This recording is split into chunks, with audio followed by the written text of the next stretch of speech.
Hello crazy football fans. UCL knockout play অফসের ড্রটি কিন্তু অলরেডি হয়ে গিয়েছে অ্যান্ড এই ড্রয়ের মধ্যে দিয়ে আমরা সম্ভাব্য যে দুটি দলের কথা ভাবছিলাম যে এই দুটি দলের খেলা আবারও হতে পারে। হ্যাঁ, ঠিক তাই হয়েছে। হয়তো আপনারা এতক্ষণে বুঝে গিয়েছেন যে আমি কোন দুইটি দলের কথা বলছি। ম্যান সিটি এবং রিয়াল মাদ্রিদের কিন্তু এই সিজনেও খেলা পড়বে এই নকআউট স্টেজে। সেল্টিক এবং ম্যান সিটি কিন্তু এক সাইডে ছিল এবং বায়ার্ন এবং আপনার রিয়াল মাদ্রিদ কিন্তু আরেক সাইডে ছিল। সো দেখা গিয়েছে যে ম্যান সিটির হয় বায়ার্ন, না হলে আপনার রিয়াল মাদ্রিদের সাথে খেলা পড়বে, না হয় সেল্টিকের বায়ার্ন অথবা রিয়াল মাদ্রিদের যে কোনো একজনের সাথে খেলা পড়বে।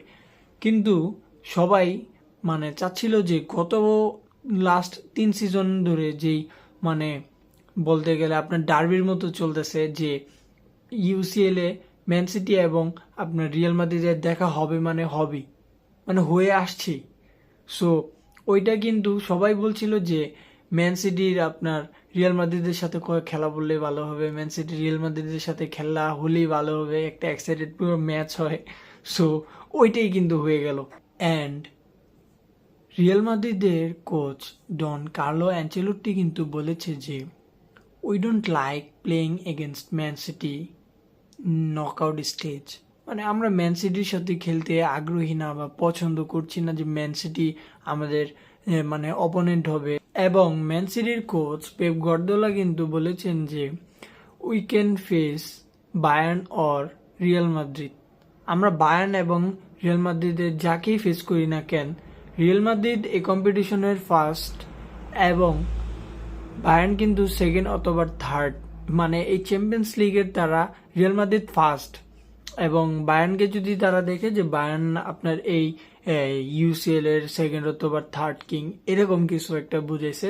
ইউসিএল ড্রটি হওয়ার পরে পেপ গার্দিওলা যখন দেখলেন যে ম্যান সিটি এবং আপনার রিয়াল মাদ্রিদের সে আবারও ম্যাচটি পড়েছে যে তারা আবারও নকআউট স্টেজে রিয়াল মাদ্রিদ এবং ম্যান সিটি খেলবে।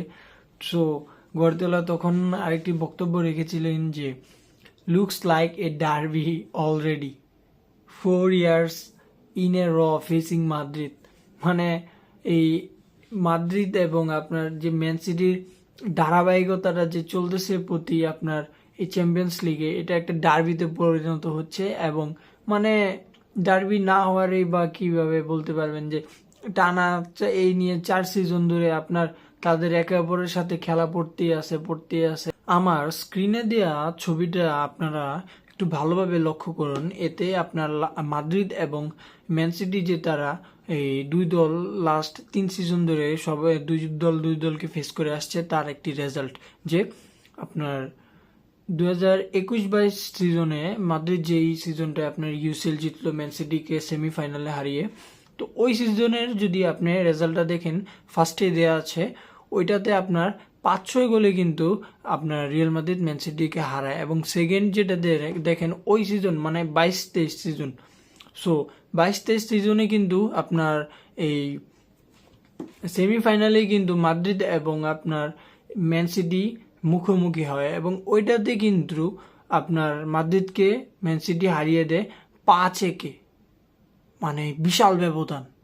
তারপর আবার লাস্ট সিজন যেটা আপনি দেখেন, লাস্ট সিজন আপনার 23-24 সিজনে কিন্তু আপনার 3-3 ড্র হয়েছিল, কিন্তু পেনাল্টি যে হয়েছিল পেনাল্টিতে আপনার ম্যান সিটি হেরে যায়। বার্নার্ডো সিলভার পেনাল্টিটি কিন্তু মিস হয়, আপনার একবার খেয়াল করে দেখেন। তো বার্নার্ডো সিলভার ওই পেনাল্টিটার কারণে কিন্তু ম্যান সিটি হেরে যায় এবং আপনার রিয়াল মাদ্রিদ জিতে যায়, এবং ফাইনাল কিন্তু ব্রুসিয়া ডর্টমুন্ডকে হারিয়ে রিয়াল মাদ্রিদ ইউসিএলটি জিতে যায়।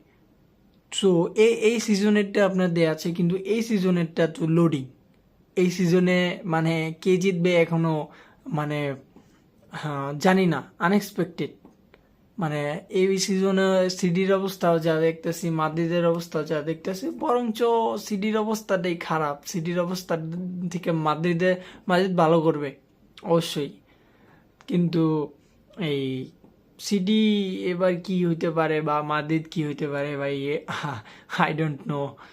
তো এই সিজনেরটা লোডিং রইল।